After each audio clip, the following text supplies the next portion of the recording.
श्री श्याम प्यारे की जय, खड़ो नरेश की जय, बोलिए तीन बाण धारी की जय, हरे के सहारे की जय। सभी श्याम प्रेमियों,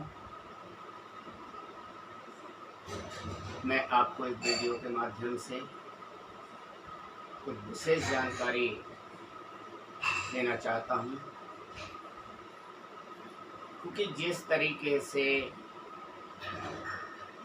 श्री खाटू श्याम बाबा की निशान यात्रा का आयोजन सभी जगह किया जाता है और सभी जगह से निशान यात्रा निकाली जाती है, अति सुंदर बात है। और लेकिन उसके अंदर जो श्याम भक्त अनियमितताएं बरतते हैं वो बहुत ही बड़े खेद की बात है। हम लोग निशान उठाते हैं, कई श्याम भक्तों को देखा गया है कि निशान उठाते समय वह अपने जूते चप्पलों का इस्तेमाल करते हैं, जिसमें चमड़े की भी चरण पादुकाएं होती हैं। अतः मेरा सभी श्याम प्रेमियों से अनुरोध है,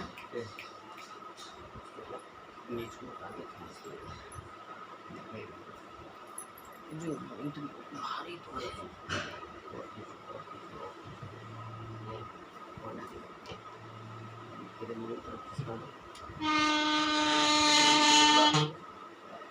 अतः मेरा सभी श्याम प्रेमियों से अनुरोध है कि वह निशान यात्रा उठाते समय अपने चरण पादुकाओं को धारण ना करें। यदि वह चरण पादुका धारण करते हैं तो वह कपड़े के चरण पादुका धारण कर सकते हैं। दूसरा, हम लोग निशान यात्रा को चलते हैं लेकर के, तो इधर से उधर उछालते हुए चलते हैं। कोई पीछे की तरफ उछाल रहा है, कोई आगे की तरफ उछाल रहा है। आखिर श्याम यात्रा में निशान यात्रा को, निशान को आप लोग क्या समझते हैं? ये कोई साधारण झंडा है जिसको आप लेकर के आप उसको और इधर उधर घुमाते फिरते हैं? कभी निशान यात्रा का क्या मतलब है, झंडे का क्या मतलब है? निशान यात्रा है क्या? झंडा है? कोई साधारण झंडा नहीं है। जब हम निशान यात्रा उठाते हैं तो निशान में हम स्वयं खाटू श्याम बाबा के दर्शन देखते हैं और उसी भाव से हम निशान यात्रा को उठाते हैं, जिसमें कि हम ये धारण करते हैं कि हम बाबा श्याम को अपने साथ में ले जा रहे हैं। और उसके लिए हम क्या करते हैं, रास्ते में चलते हुए, निशान यात्रा निकल रही है, रास्ते में चलते हुए जिस किसी ने भी जलपान कराया, एक हाथ से हम निशाने पकड़े हुए हैं और उसी हाथ से हम भोजन कर रहे हैं, कुछ खा पी रहे हैं। कहते हैं ये बहुत गलत होता है। मेरा सभी श्याम प्रेमियों से अनुरोध है, मेरा सभी श्याम प्रेमियों से निवेदन है, करबद्ध प्रार्थना है कि आप अपने निशान यात्रा उठाते समय पर किसी भी प्रकार से कोई भी जलपान ना करें। और निशान यात्रा ले जाते समय पर, जब आप निशान यात्रा ले जा रहे हैं तो कायदा ये कहता है कि आप आगे बढ़ते चले जाइए, निशान यात्रा को, निशान को पीछे लेकर के मत आइए। मालूम पड़ा लोग आगे निकल जाते हैं, दौड़ते दौड़ते जाते हैं, दौड़ते दौड़ते, और फिर उधर से जब आगे निकल जाते हैं तो फिर अपने साथियों को देखने के चक्कर में, साथियों से मिलने के चक्कर में, अपने मिलने वालों के मिलने के चक्कर में वह फिर निशान को पीछे लौटा लेते हैं और पीछे लौटा करके फिर आगे की तरफ चलते हैं। ऐसा नहीं होना चाहिए। निशान यात्रा का कायदा ये है कि जिस समय पर आप निशान यात्रा उठाने के लिए जा रहे हैं तो आप मन में संकल्प लीजिए, निशान यात्रा के लिए निशान का पूजन कराइए, विधिवत पूजन कराइए। जल लीजिए, पहले जल से आप पवित्र करिए। ओम अपवित्रः पवित्रो वा सर्वं गच्छतो पवित्रो पवित्रो अपि ईश्वरे त्रिपुण्डिकाक्षिप्रातो। इस मंत्र से पहले आप निशान को पवित्र करिए और बाबा श्याम के आप चंदन लगाइए, चावल लगाइए, कलावा बांधिए। फिर उसके बाद में आप उसके अंदर नारियल बांधिए। नारियल में आपकी श्रद्धा है 5 रुपए रखें, 1 रुपए रखें, 11 रुपए रखें, केसरिया वस्त्र में आप निशान के ऊपर और उस नारियल को बांध दीजिए। और निशान के ऊपर नारियल को बांधने के बाद में प्रणाम करिए, बाबा का हृदय में मन में ध्यान करिए और ऐसा सोचिए कि हम स्वयं, ये कोई साधारण झंडा नहीं बल्कि हम श्याम बाबा को अपने साथ में लेकर के चल रहे हैं। और उस निशान को 3 बार प्रणाम करने के बाद में उस निशान को अपना उठाइए और उठा करके ये ध्यान रखिए कि वह निशान पीछे की तरफ, लोग कंधे पे यूँ रख लेते हैं तो वह निशान पीछे है और जमीन पर रगड़ता हुआ भी जाता है। कई लोगों को ऐसा देखा गया। तमाम भक्त प्रेमी इस तरीके से जाते हैं तो अंदर से मन बड़ा बेदीन होता है, दुखी होता है। एक तरफ तो तुम उधर निशान के श्याम बाबा के प्रति आस्था बनाए हुए हो और एक तरफ उधर तुम श्याम बाबा के निशान का अपमान कर रहे हो, है जिसमें श्याम बाबा स्वयं मौजूद होता है। निशान के ऊपर भी बाबा श्याम की प्रतिमा मौजूद होती है। जहां कहीं भी आपको अगर जलपान करना है या लघु शंका वगैरह के लिए जाना है तो आप एक काम करिएगा, अपना सहपाठी कोई रखिएगा, अपने साथ में कोई व्यक्ति को रखिएगा, या जो आपके साथ में निशान लेकर के चल रहे हैं उनको बाबा श्याम का निशान पकड़ा दीजिएगा। और फिर उसके बाद में आप लघुशंका वगैरह होकर के आइए, आचमन करिए, अपने ऊपर जल का छिड़काव करिए और उसके बाद में फिर बाबा को प्रणाम करिए। 3 बार प्रणाम करने के बाद में फिर निशान को अपने हाथ में लेकर के फिर चलिएगा। अगर कहीं आपको जलपान भी करना है तो बाबा श्याम का निशान ऐसी जगह पर रखिएगा जहां पर कि गंदगी ना हो, स्वच्छ जगह हो, वहां पर पहले आप जल छिड़किए और जल छिड़कने के बाद में बाबा श्याम से प्रार्थना करिए, हे बाबा श्याम, हम आपको यहाँ पर थोड़ी देर के लिए विराम करा रहे हैं, आप यहाँ पर विश्राम करिए। उसके बाद जो भी कुछ आप जलपान कर रहे हैं उसको बाबा श्याम का मन में ध्यान करिएगा कि हम बाबा श्याम को अपना जलपान अर्पण करा रहे हैं। फिर आप अपना जलपान करिए और जलपान करने के बाद फिर आप उस निशान को लेकर के और बाबा श्याम के दरबार तक जाइए। बड़ा कष्ट होता है, कभी कभी बहुत बड़ा कष्ट होता है कि लोग निशान को एक ध्वजा, साधारण ध्वजा समझते हैं, साधारण झंडा समझते हैं, उसको ले जाते और यूं हिलाते हुए लेकर के जाएंगे। हिलाने का क्या मतलब है? अरे उसकी तो डोरी होती है, डोरी संभाल करके रखना है।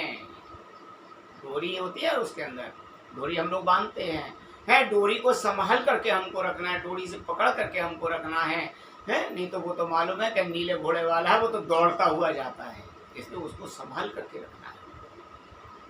मेरी आप सभी श्याम प्रेमियों से करवत प्रार्थना है कि कृपया करके आप निशान यात्रा उठाते समय पर, निशान यात्रा प्रारंभ करते समय पर अपने पैरों में चमड़े के जूते, चप्पल इत्यादि ना ग्रहण करें। और यदि आप नंगे पैर चलते हैं तो और अति सुंदर बात है। यदि आप नंगे पैर नहीं चल पाते हैं तो आप कपड़े के चरण पादुकाएं आप इस्तेमाल कर सकते हैं। कपड़े चरण पादुकाएं आप इस्तेमाल कर सकते हैं और वह चरण पादुकाएं पहन करके आप निशान यात्रा को उठा सकते हैं, वो भी कपड़े की, चमड़े की नहीं, अन्य किसी अन्य पदार्थ। दूसरा, जिस समय पर कीर्तन होता है, कीर्तन के समय पर जो ज्योत जलाई जाती है, ज्योत के अंदर कई बार देखा गया है कि श्याम प्रेमी आते हैं और वह ज्योत के अंदर ढेर सारा सामान, जैसे फल है, फल को लेंगे, छील करके उसके अंदर डाल देंगे, केले को लेंगे, पूरा छील करके उसके अंदर डाल देंगे, है? अन्य अगर मिठाई वगैरह है तो उसका भी पीस पूरा उठाएंगे, उसके अंदर डाल देंगे। घी लेंगे, घी चम्मच भर भर करके घी उसके अंदर अर्पण करते रहेंगे।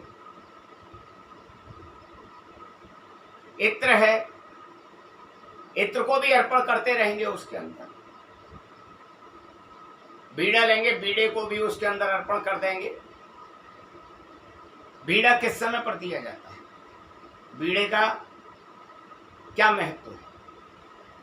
हम लोग तमाशा समझते हैं हर चीज के लिए। कायदा ये कहता है कि बीड़ा प्रसादी पाने के बाद बीड़ा दिया जाता है, या जब हम किसी को विदा करते हैं तो उस समय पर हम पान का बीड़ा दे करके उनको दक्षिणा दे करके हम विदा करते हैं। अपने यहाँ पे भी अगर कोई हमारे यहाँ अतिथि आते हैं, आचार्य आते हैं, गुरु आते हैं, यदि कोई हमारे यहाँ पर संत लोग आते हैं तो हम लोग उनको पहले प्रसादी पवाते हैं और प्रसादी पवाने के बाद में फिर हम उनको बीड़ा देते हैं और दक्षिणा देते हैं। बीड़ा का कायदा ये कहता है कि बीड़ा भगवान का भोग लगने के समय पर बीड़ा उनको खिलाया जाता है। लेकिन बहुत से सभी श्याम प्रेमी आएंगे और आकर के बीड़ा ले करके और उसमें बीड़ा में जोत में बीड़े को चढ़ा देंगे। मेरा सभी श्याम प्रेमियों से अनुरोध है कि आप सभी कुछ बातों का ध्यान में रखते हुए बाबा श्याम की पूजा करें, जिससे कि आप जो पूजा कर रहे हैं वह पूजा आपका स्वार्थ है, वह पूजा आपकी बाबा श्याम तक पहुंचे। ये बात नहीं है कि आपकी शाम तक पूजा नहीं पहुंचेगी, बाबा श्याम स्वयं धारण करेंगे आपकी पूजा को, ऐसी बात नहीं है। लेकिन हमारी कुछ छोटी छोटी त्रुटियां ऐसी होती हैं जिसके कारण कि हमको पूजा का फल प्राप्त नहीं हो पाता है। इत्र है, ठीक है, खूब डालिए, खूब चढ़ाइए इत्र, लेकिन इत्र को इस तरीके से चढ़ाइए कि बाबा श्याम के चेहरे पर ना पड़े, है ना? बाबा श्याम के चेहरे पर ना पड़े, इत्र इस तरीके से अर्पण करिए उनको, हैं, बड़े प्रेम के साथ में उनको इत्र लगाइए। बहुत से लोग इस तरीके से इत्र को डालते हैं कि जो प्रसाद भी वहाँ रखा होता है वह भी सब इत्र में हो जाता है। और आजकल इत्र पहले जैसे इत्र नहीं आ रहे हैं, आजकल इत्रों में बहुत केमिकल मिल करके आ रहा है, इसलिए हमें ऐसा कार्य नहीं करना चाहिए जिससे कि हमारे पूजा के अंदर कोई किसी प्रकार से त्रुटि हो। तो उससे यह मालूम पड़ा कि हम बाबा श्याम को मनाने तो जा रहे हैं और मना रहे हैं, लेकिन उसके बावजूद भी बाबा श्याम को मनाने की अपेक्षा उनको हम कष्ट भी देते जा रहे हैं। अतः हमें कष्ट देने का किसी को कोई प्रारंभ, कोई अधिकार नहीं है हमारा कि हम किसी को कष्ट दें, और वो भी भगवान को। हम कार्य वह करें जितना से जितना अच्छा कार्य ऐसा करें जो कि हम अगर किसी को प्रसन्न नहीं कर सकते तो हम उनको कष्ट भी नहीं दें। मेरा सभी श्याम प्रेमियों से करबद्ध प्रार्थना है कि आप मेरी इस बात को ध्यान में रखते हुए थोड़े से नियम और संयम का पालन अवश्य। गद्दी पर जो भी व्यक्ति बैठे, कहीं पर भी जो भी व्यक्ति बैठे, वह व्यक्ति मुखारबिंद में अपने में कुछ ना खाए। ये नहीं मालूम पड़े कि तंबाकू खा रहे हैं तो आकर के गद्दी पर बैठ गए हैं, जोत के सामने बैठ गए, जोत करवा रहे हैं, खुद मुंह में तंबाकू खा रहे हैं और जोत करवा रहे हैं। ये बहुत गलत बात है। हम झूठे मुंह से पूजा कर रहे हैं और पूजा करवा रहे हैं, ये बहुत अनर्थ वाली बात है। आपको खाते हैं, ठीक है, कोई बात नहीं है, लेकिन कुछ समय के लिए तो भगवान को उस चीज से दूर कर दो, भगवान से उस चीज को दूर कर दो। अगर आप गोल्ड बॉर वगैरह खाते हैं, तंबाकू खाते हैं, तो कम से कम जिस समय पर आप गद्दी पर बैठ रहे हैं उस समय पर भगवान के लिए उस चीज को दूर कर दो, कुल्ला करके आराम से आचमन करके जल पी के फिर उसके बाद में आप गद्दी पर बैठिए, गद्दी को प्रणाम करिए, उसके बाद आप गद्दी पर बैठिए। यदि आपको कहीं उठना है तो दूसरे श्याम प्रेमी को किसी को बिठा करके और उस गद्दी पर फिर आप विश्राम ले सकते हैं, आप उठ सकते हैं। गद्दी को कभी खाली नहीं छोड़ा जा सकता है। और विशेषकर जोत को जिस समय पर जोत जल रही हो उस जोत का विशेष करके ध्यान रखना पड़ता है।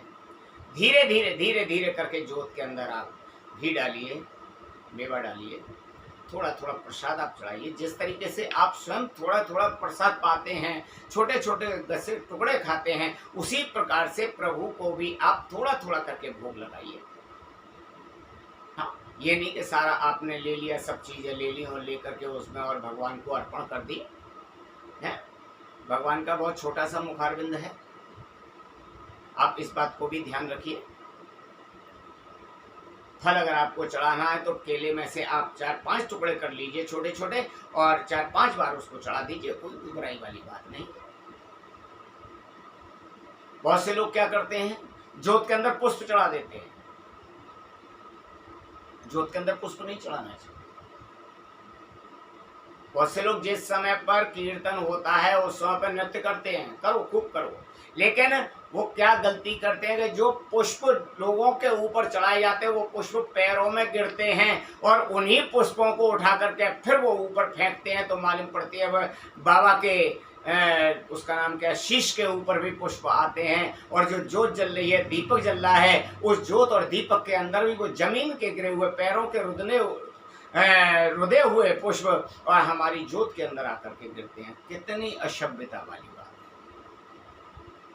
कई बार मने करने के बावजूद भी व्यक्ति इन चीजों पर ध्यान नहीं देता है।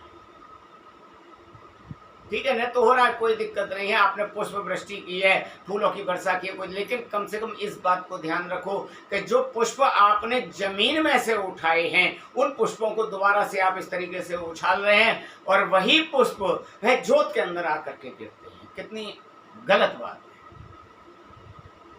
अरे बाबा श्याम को हम लोग पुष्प अर्पण करते हैं, तो क्या पैरों तले जो हमारे पुष्प हैं हम उनको जोत के अंदर अर्पण करेंगे?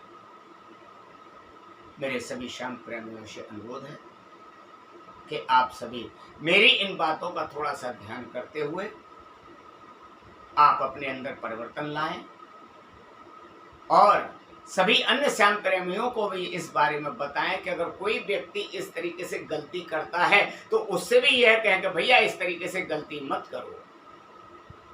हमारी पूजा करना ना करना एक बराबर रहेगा, हमारा कीर्तन कराना ना कराना एक बराबर रहेगा। इसलिए यह है मेरे सभी श्याम प्रेमियों से कि आप सभी लोग इस बात पर ध्यान करते हुए और मेरी वीडियो को सभी लोग लाइक करें, सब्सक्राइब करें। जिस किसी ने भी मेरा चैनल लाइक और सब्सक्राइब नहीं किया हो वह मेरे चैनल को अवश्य लाइक और सब्सक्राइब कर दें और साथ में बेल है, बेल को दबा दें, क्योंकि आपको अन्य आने वाले अनेक वीडियो भी मेरे आपको मिलेंगे जिसमें कि कुछ ना कुछ आपको विशेष बातों का ज्ञान प्राप्त कराया जाएगा। मेरा यूट्यूब चैनल ब्रजेश गुरुजी के नाम से है, BRAJESH ब्रजेश GURUJI, ब्रजेश गुरुजी के नाम से मेरा यूट्यूब चैनल है। कृपा करके आप पहले मेरे यूट्यूब चैनल को लाइक करें, सब्सक्राइब करें और उसके बाद में आप उसकी बेल को दबा दें, जिससे कि आप मेरे अन्य आने वाले भी वीडियो को और जो मेरी कथा भागवत की वीडियो हैं उनको आप बड़े प्रेम के साथ में सुन सकेंगे, भजनों को देख सकेंगे, भजनों को सुन सकेंगे। मेरा सभी श्याम प्रेमियों से अनुरोध कि आप अपने पूजा पाठ के अंदर, श्याम कीर्तन के अंदर, श्याम अखाड़े के अंदर जो त्रुटियां होती हैं उन त्रुटियों को सुधारने का मैं समझता हूं आप लोग विशेष कोशिश करेंगे। और जहां तक मेरी उम्मीद है कि आप लोग इस बात पर ध्यान देते हुए और इन जो त्रुटियां होती हैं उन त्रुटियों पर आप प्रकाश डालेंगे। अन्य लोगों को भी इस वीडियो को सब्सक्राइब करने के लिए कहेंगे, जिससे कि यह जानकारी अनेक लोगों के पास में पहुंचे, जिससे वह जो पूजा पाठ करते हैं वह पूजा पाठ करने से उनको लाभ प्राप्त हो, कोई हानि ना हो और बाबा श्याम हमेशा उनके ऊपर अपनी कृपा दृष्टि रखें। बोलिए हारे के सहारे की जय, बोलिए श्याम बाबा की जय, बोलिए 3 बाण धारी की जय।